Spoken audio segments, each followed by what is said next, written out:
Hai Champions, jumpa lagi dengan Mr. Kiki. Saat ini kita akan belajar PPKN dengan judul Menjaga Persatuan dalam Memberi atau Menerima Saran. Ya, kita harus menjaga persatuan dan kesatuan dalam kehidupan sehari-hari sehingga tercipta kerukunan. Ya, ini adalah beberapa cara agar terwujud kerukunan. Ya, yang pertama, mengajari teman yang kesulitan dalam memahami pelajaran. Kemudian yang kedua, misalnya bekerja sama mengumpulkan uang dan pakaian layak pakai untuk membantu teman yang mengalami musibah. Dan yang ketiga, memberikan saran kepada teman dan juga mau menerima saran dari teman. Oke. Bagaimana ya cara yang baik untuk memberikan saran ataupun menerima saran?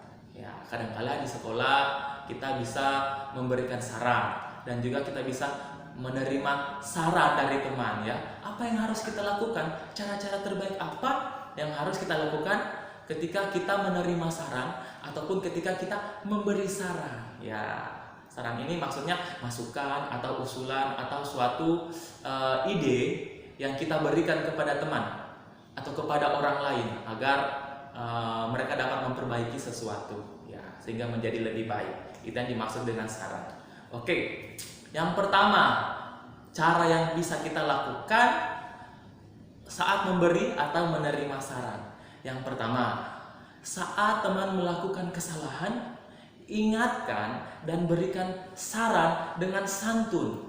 Maksudnya di sini ketika teman kita salah, kita dapat ingatkan bahwa kamu salah. Tapi caranya jangan dengan cara berteriak atau cara yang salah, tetapi kita dapat memberikan dan mengingatkan dengan saran, atau kita dapat memberikan atau mengingatkan dan memberikan saran dengan cara yang baik, yang benar, yang sopan ya. Dengan cara yang baik kita pergi ke teman kita, kemudian kita berikan saran kita atau kita ingatkan dengan santun, dengan sopan, dengan pelan ya. Jangan berteriak, nanti temannya akan marah ya.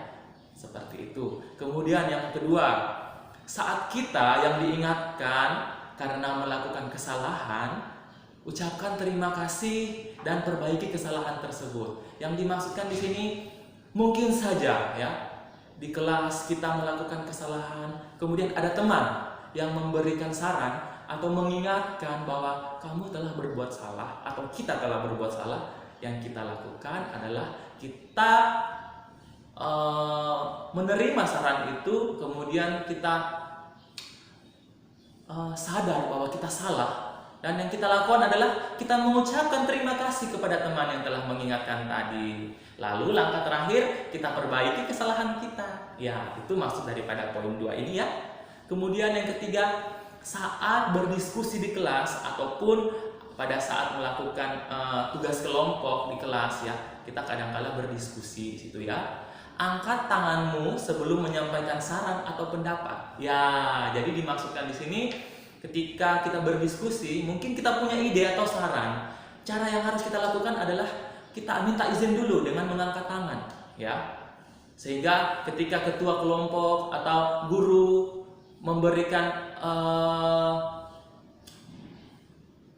mengiyakan atau mengatakan ya silakan beri saran, mempersilahkan, baru kita menyampaikan saran. Kita tidak boleh menyampaikan saran atau ide kita langsung, ya. Ketika guru sementara berbicara ataupun ketika teman atau ketua kelompok atau anggota lain sedang berbicara pada saat diskusi, itu tidak baik, tidak sopan. Yang harus dilakukan, kita angkat tangan dulu, meminta persetujuan untuk berbicara. Oke.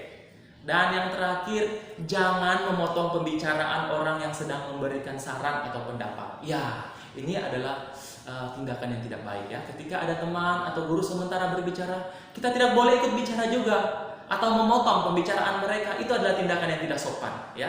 Kita harus tunggu sampai mereka selesai bicara, baru kita angkat tangan kita, sehingga ketika dipersilakan setelah kita mendapat giliran untuk bicara, baru boleh kita berbicara. Jangan memotong pembicaraan. Oke, jadi itu ya cara-cara yang baik saat kita menerima ataupun memberikan saran ya. Sekian dan sampai jumpa pada video pembelajaran selanjutnya. Thank you and God bless you. Bye.